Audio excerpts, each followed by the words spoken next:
Ilali yakwaMankosi eMpuma Koloni yeyokuqala kuba nobuxhakaxhaka beInternet. Abaseki beliveli-tanci kulelali bakwiphulo lokusombulula phantse zonke iingxaki zobuxhakaxhaka beInternet kwimimandla yasezilalini kwelilizwe. Iqela labaphandi abaphuma kwidyunivesithi yaseNtshona Koloni belisebenzisana nabahlali ukuphuhlisa ubuxhakaxhaka obusebenzisa amandla elanga.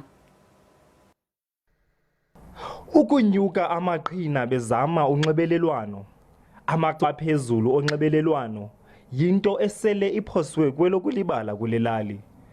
Lo gama abathengi bekhala ngamaxabiso abizayo onxibelelwano nedatha, iphulo likazenzeleni lithembisa iinkonzo zamaxabiso aphantsi.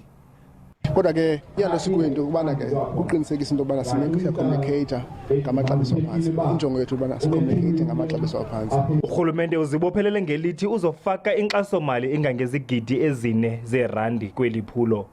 Sasikade sifaka imali la eyigidi ezimbili, 2 million rand ifakwe yilo mnyango wami wezobuchwepheshe.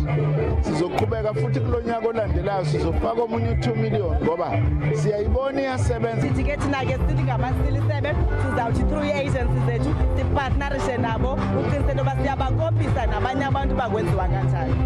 Ulutsha lufumana uqeqesho kumsebenzi wobuchule.